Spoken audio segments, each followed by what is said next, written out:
Oke lah, saudara baca Kolose 3. Kolose 3. Untuk menolong kita. Karena itu ayat 1. Karena itu kalau kamu dibangkitkan bersama dengan Kristus, carilah perkara yang di atas, di mana Kristus ada, duduk di sebelah kanan Allah, pikirkanlah perkara yang di atas, bukan yang di bumi, sebab kamu telah mati dan hidupmu tersembunyi bersama dengan Kristus di dalam Allah. Apabila Kristus yang adalah hidup kita menyatakan diri kelak, kamu pun akan menyatakan diri bersama Dia dalam kemuliaan. Saya baca satu konteks ini. Amin. Nah, di sini dikatakan kalau kamu sudah dibangkitkan bersama Kristus, ini sejak baptisan air. Haleluya.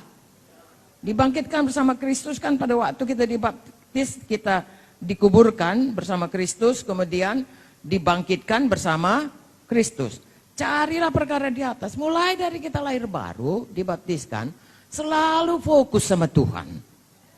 Cari perkara di atas, yang mana Kristus ada. Duduk sebelah kanan Allah Bapa. Pikirkan selalu perkara di atas. Lagi-lagi, persembahkan hidup kita, tubuh kita, jiwa, roh, seluruh diri kita. Mengasihi Tuhan, bukan perkara yang di bumi. Kamu sudah mati, hidupmu tersembunyi. Hidup lama kita itu sudah mati. Jangan lagi kembali kepada kita yang di atas tahta. Sekarang Yesus yang di atas tahta. Hidupmu tersembunyi dalam Kristus. Hidupku ini bukannya aku lagi, tapi Kristus hidup dalamku. Itu semua yang saya sampaikan kepada saudara adalah ayat demi ayat demi ayat. Haleluya. Ya. Lalu kita lihat di sini, kalau Kristus nanti menyatakan diri, kita pun dalam kemuliaannya. Amin, saudaraku. Tuhan mau kita kembali kepada kemuliaannya. Pada waktu Dia ciptakan kita kemuliaan, pada waktu berdosa kehilangan kemuliaan, Tuhan pulihkan kita dari kemuliaan yang semakin besar, semakin besar, semakin besar. Siapa melakukannya? Roh Kudus. Jadi kabar baik sekali saudaraku, pada waktu kita selamat, Tuhan berikan Roh Kudusnya dalam kita. Yesus ada dalam kita, dalam Roh Kudus ada dalam kita. Karena kalau Yesus sekarang, tubuh manusia Yesus, ada di sebelah kanan Bapa di sorga. Tapi Dia katakan, bergunalah aku naik ke sorga, supaya aku mengirimkan penolong itu yang sama seperti aku untuk menolong kamu. Ya, buku Yohanes menerangkannya berkali-kali mengenai bagaimana Roh Kudus itu saudaraku menolong kita. Ya, tapi biarlah kita tahu bahwasanya hidup kita ini jadi terbelah dua. Satu, tunduk kepada Roh Kudus untuk hidup bagi Tuhan. Satu, tunduk pada kehendak daging untuk dipikat, diseret sampai kepada dosa.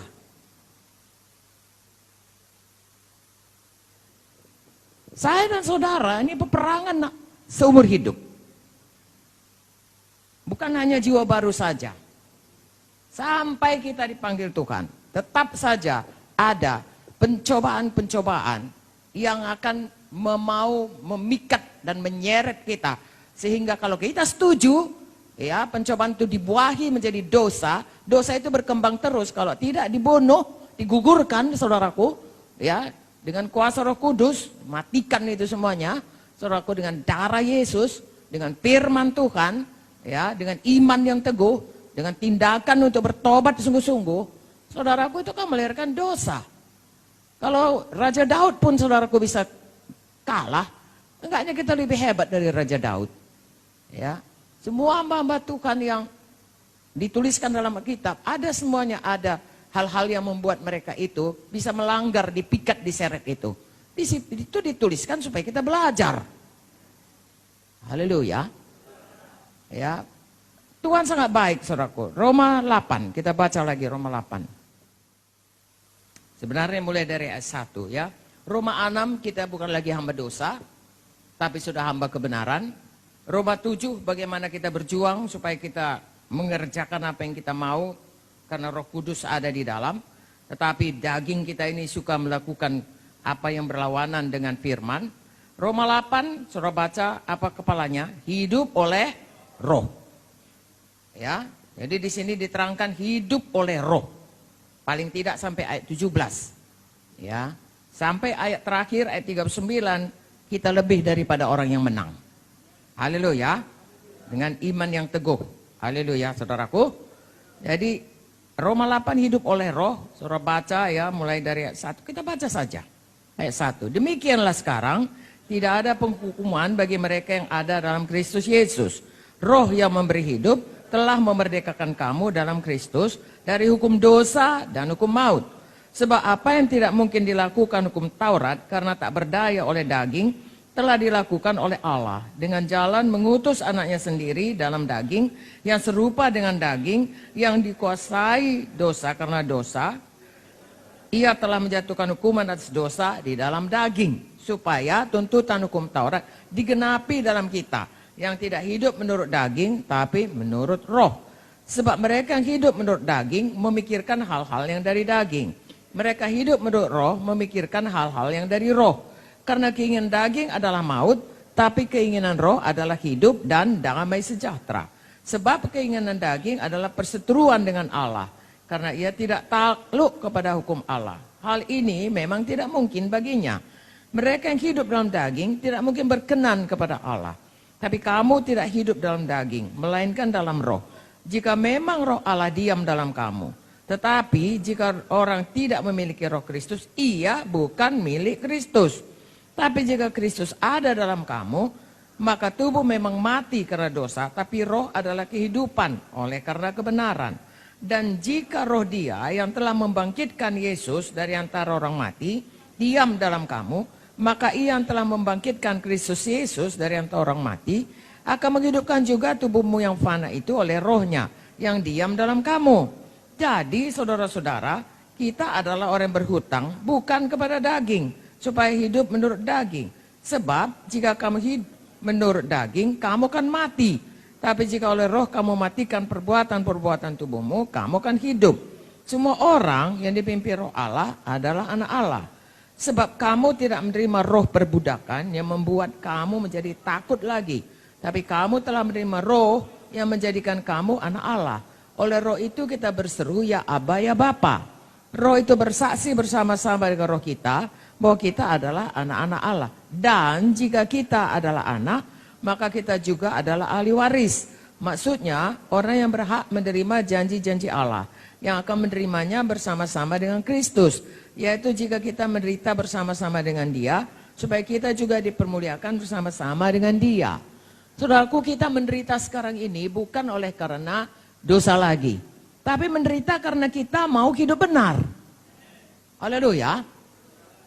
Dan kita lihat di sini, kita sudah anak dari Bapa Sorgawi. Ada roh Tuhan dalam kita yang bersaksi Aba Bapa. Dan sebagai anak, kita itu adalah, ya, sebagai anak yang hidup sebagai anak Bapa lah. Ya, bukan cuman warisan harta, ya, warisan sifat pun turun sama kita. Jadi kita tuh harus memiliki seperti Tuhan Yesus. Makanya ada Roh Kudus taruhnya dalam kita. Supaya dengan Roh Kudus, sama seperti Tuhan Yesus hidup menang di dunia ini, melayani menang, kita pun bisa menang. Dengan roh kamu matikan semua kehendak daging. Tuhan Yesus nggak pernah berdosa selama di dunia ini. Ya, Roh Kudus turun sama dia dikandung dari Roh Kudus, dan kemudian Roh Kudus turun pada waktu baptisan, kemudian dia sesudah keluar dari padang belantara dia mempermaklumkan, ya, mendeklarasikan roh Tuhan ada padaku, mengurapi aku, ya, untuk memberitakan kabar baik kepada orang miskin, membebaskan tawanan, dan melepaskan orang-orang yang terikat, dan seterusnya. Tahun rahmat Tuhan telah datang. Nah, kita juga diberikan Tuhan roh itu supaya kita bisa menang terhadap dosa. Di sini dikatakan tadi, saudaraku, roh yang memberi hidup telah memerdekakan kamu dalam Kristus dari hukum dosa dan hukum maut. Ya, ayat 13 berkata, dengan roh kamu mematikan semua kehendak daging itu. Jadi ada kuasa dalam kita. Bagian kita, kepada siapa kita tunduk? Kalau kita tunduk kepada Roh Kudus, peka dengar suaranya, patuh kepadanya, menyangkal diri untuk hidup dalam jalan-jalan yang ditunjukkannya, maka kita seperti Tuhan Yesus. Ya, kita itu orang yang lebih dari orang yang menang. Tuhan memberikan kepada kita kehidupan kekal yang tambah hari, 2 Korintus 3:18 berkata, tambah masuk dalam kemuliaan yang semakin besar. Haleluya. Mengapa? Karena semua zoe, semua karakter kehidupan, Yohanes 15, ya, carang melekat kepada batang itu, kita dekat dengan Tuhan, melekat kita sama Dia, bertambah hari zatnya bertambah banyak, kasihnya bertambah banyak, ya, hikmatnya bertambah banyak, kuasanya bertambah, maka akan kelihatan buah Roh Kudus itu, buah dari kehidupan yang kudus itu bertambah-tambah seperti Yesus ada dalam kita. Nah, hal inilah yang dikehendaki Tuhan dari kita.